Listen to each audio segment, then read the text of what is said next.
Today is July 12, 2010. I am with Morley Denbo, who has agreed to participate in the Esther and Herbert Taylor Oral History Project of the William Bremen Jewish Heritage and Holocaust Museum. Thank you so much for participating. We're so glad to be here in Decatur, Alabama. And I'd like to begin by asking you a little bit about your own background, your parents' names, and how you ended up in Decatur. Well, it's a story of movement, and I didn't move too far, but it was in a circuitous route. I was born May 15, 1927 in Pulaski, Tennessee, the son of Isaac Denbo and Jeanette Rifkin Denbo, my mother. My mother, when a doctor and a nurse came to the house and delivered children at home. I grew up there, very provincial town. And a town that was once the birthplace of the Ku Klux Klan. It's known for that, William Bedford Forrest. But the Ku Klux Klan never bothered my father, because my father, being a veteran of World War I, who fought as a sniper and a grenadier in Verdun to break the stalemate, that he carried a long barrel .44 pistol, and they knew it, and the Klans would never bother anybody who's like that. And they did. They never bothered us either. But I grew up there, and I graduated high school. I was a year ahead, because when I started elementary school, the school system was bankrupt. And at age 5, I started at Martin College, a Methodist college, who had first and second grade. So I was a year ahead of anybody else. I graduated high school when I was 16, and then in college when I was 16 during World War II. And at 17, I enlisted in the United States Navy. And I served for a year and a half in the United States Navy, came back to Pulaski, immediately entered the University of Alabama under the GI Bill in September 1946.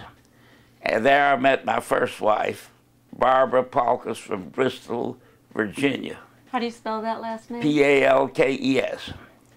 They were in the scrap metal business. I grew up in the scrap metal business. Her father was in the scrap metal business. Anyway, we met as college students. Her father fell desperately ill, and Barbara and I got engaged. And he asked would I come and manage his scrapyard, okay, as a young man. Believe it or not, I was just 20 years old when I started. Barbara and I were married in Nashville, Tennessee, March the 23rd, 1947. And I went to Bristol after a short honeymoon to Miami Beach, and where I got sunburned, by the way, and went to live in Bristol, Tennessee, across the city. The city had a state line right through the middle of the city. Her parents lived in Virginia. We lived in Tennessee. Interesting neighborhood we lived in. We lived 1 block away from the parents of Tennessee Ernie Ford, who was a kind of a famous entertainer. We used to see him sitting on the porch when he would visit his family there. You knew him by face, okay. But anyway, I spent 2.5 years in Bristol managing the scrap operation. I was successful for the company and made a lot of money for the company and made money for myself. But my uncle in Decatur, Alabama, and I'll tell you the history behind that. My uncle in Decatur, Alabama decided he wanted to take it easy and retire. And he had a business in this town, a very small scrapyard, really almost a junkyard. And he wanted to sell it to me, and he told me he made me an offer he would sell it to me on credit. It had very limited amount of money. And I took my wife, and we went to visit, and asked her would she live in a town like Decatur, Alabama. She said, with you, I would follow to the ends of the earth, which is appreciated because she did it. And we came here with 1 child. My oldest daughter, which is now 62 years of age, this last month she was 62. Anyway, this month she was 62.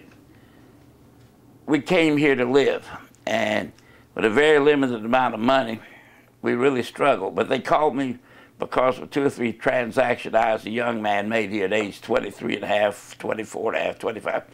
They called me Lucky Morley in the trade, because 2 trades made me strong enough financially to buy this property. We're here. We were on the other side of town to buy this major piece of property here. We occupy 60 acres on this major highway, and we have a large processing facility here. But anyway, came to Decatur as a young man. Decatur was a larger Jewish community, believe it or not, quite a bit larger than it is today. I think there are 5 Jewish family origins left in Decatur. It's just not a place for Jewish people. What was your uncle's name? Benjamin Denbo. And there's a picture, I think you have a picture of him. He was here, I'll tell you the story behind my father's origin in North Alabama and South Central Tennessee, and where our business exists. I think it's important to know. My father was from Lithuania. It was Russia at the particular time. It was under the Tsars. His father was like Fiddler on the Roof, a dairyman, but also had a country store and an inn in a small community called Bupt, which was a suburb of Punibus. Punibus was a very famous learning center for Jewish people, very heavy Jewish population. Punibus 50% Jewish, and Bupt 100% Jewish. My father's father, my grandfather. What was his name? His name was Yechiel ben Levit. Okay, Yechiel ben Levit. He sent my father into Punibus with a load of milk and cream, and 2 drunk Kazaki soldiers thought they'd have some fun out of the Jew boy, so they stopped him and started dumping his milk out. And his father had given him, my grandfather had given my father, like a sledgehammer handle for protection.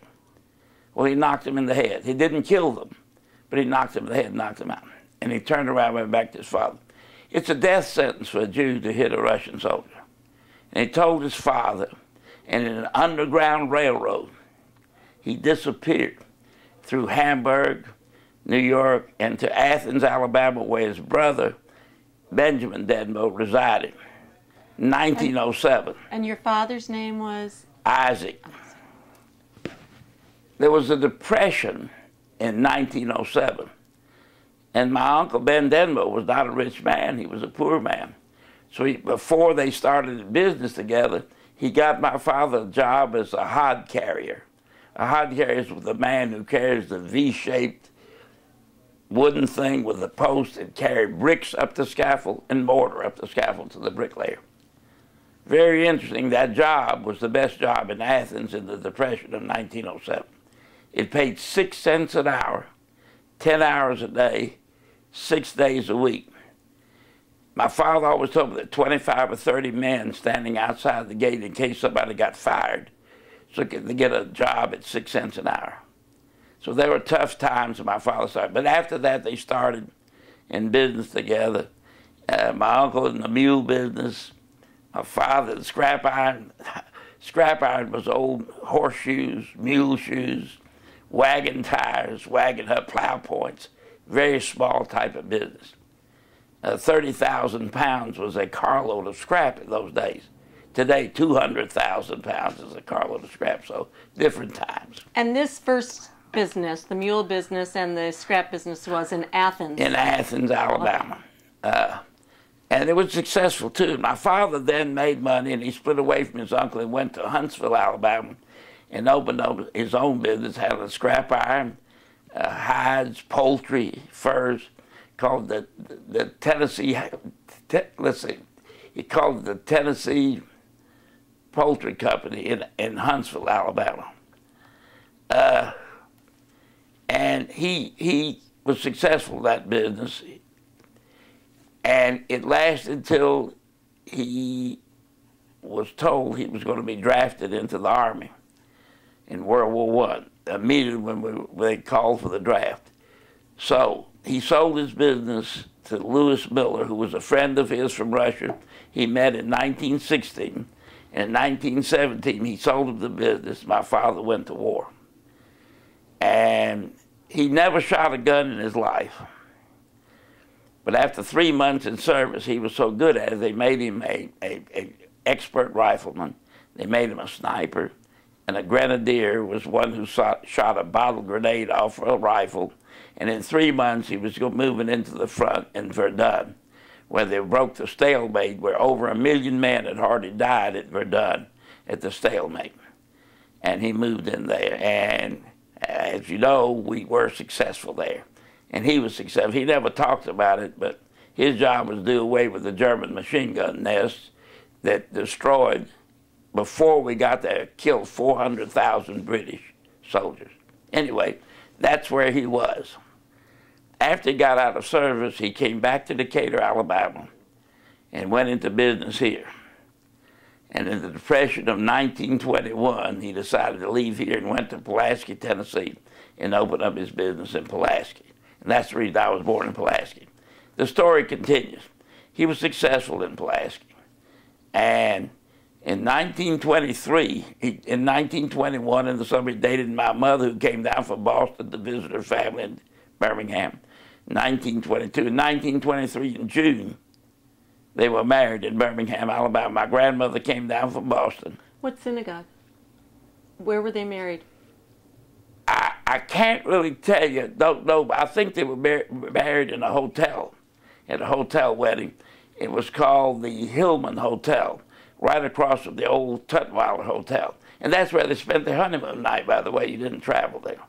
Anyway, he took my mother to Pulaski. And my mother was from Boston and graduated from Girls High School in Dorchester and came to Pulaski, Tennessee, which was a rather fundamentalist, primitive town. But she was well accepted by the community. My mother wrote poetry. She was elected to office like the Eastern Star, which is a division of the Masonic. My father, by the way, was a 32nd degree Mason. My mother, the chaplain of Eastern Star for 25 years, because she took Jewish liturgy and I guess Americanized it into the liturgy for the Eastern Star, and she was a magnificent chaplain with beautiful prayers. And naturally, she was well accepted. But it goes on. I was raised there, went to school when I was 5 years old, as I told you, in Martin College, went through all the way to school. Really, right now, I'm one of the few survivors of my graduating class in high school. That's probably because I'm younger, 1 year than most of them. But anyway, that's my story up until I came to Decatur. And I've been in business in Decatur, like I say, I started 1951 in January, and I'm here today. Well, I have a lot of questions. All That's right, a great beginning. I love that story. So you moved to Decatur with your new bride. No, she wasn't that new because we already had one child. Oh, that's right. She was new to me. New to you, That's right, she was. What was Decatur like when you first got here? Well, Decatur was a rather fundamentalist Christian town. Jews were not well accepted here. They were not. There were a number of Jews here that spoke with heavy accents, you know. They had names that was not popular. But certain people, I mean, some people were more popular than others. Let me tell you some of the names. Lichtenstein, they call it. They couldn't say Liechtenstein like it, but Lichtenstein. He and his wife were not well liked because they had heavy accents, very Jewish, you know what I mean. Wohl, Hyman Wohl. It's an interesting thing, but Hyman Wohl's brother was killed the last day of World War I. Was Wohl W-O-H-L? W-O-H-L, Hyman Wohl. And Hyman Wohl's brother was killed the last day of World War I, and at great expense. He had his brother brought from the battlefield cemetery to Decatur, Alabama, to be buried in the city cemetery here. And all it says is the name Wohl, his name Wohl, and died in World War I. But he was killed the last day. I know the story. Well, let me ask you, we travel all over speaking with lots of Jewish families in many small towns, and most of them don't have that same experience. Most of the interviewees say that there wasn't a problem. They were very well accepted, and you were small in numbers here too. So why do you think they weren't accepted? Only I think, well, one or two of the stores operated here for a while were New York people. They different. The Mr. Michelson and his wife opened a store. Harold came here as a child, Harold Michelson. He's buried here in the cemetery. His wife still lives, by the way. She's a year or so older than I am. Ellen Michelson, M-I-C-H-E-L-S-O-N. They were more accepted because they were upscale retailers, and they catered to a lot of the more upscale people in the community. Although they catered, when they first came here, this town was a town of infamous bordellos. And the girls from the bordello, the famous bordello here that they've honored by naming a restaurant after the master of the House of Ill Repute,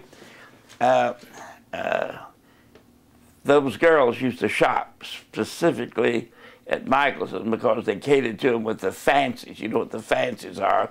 Those girls dressed a lot of different than the average conservative woman dressed in Decatur. What was the name of the bordello? Kate Lackner's. I know a lot of history of Kate Lackner's, but River Captain was the financier that started it. It was closed in World War II because they had two military installations close by here, and it was so popular that the soldiers would go there and get drunk because this was a dry town, that they closed them down. I guess because of the girls and the whiskey. Can you relate any specific incidents of anti-Semitic problems here? Not necessarily directly that. They didn't have that. They had plenty of black African Americans to pick on in this community, so it kept them busy with that. The Ku Klux Klan used to march in the streets here. They used to march without permit. So the town has a bad background in that respect. There was a particular thing called the Tommy Lee Hines case. He was a seriously retarded African American whose brother actually raped a woman, but the father of the brother decided to blame somebody who was unable to barely sit up, and they were going to lynch him. And the black community and the Ku Klux Klan met on Lee Street, and the chief of police was able to defuse it, and the sheriff was able to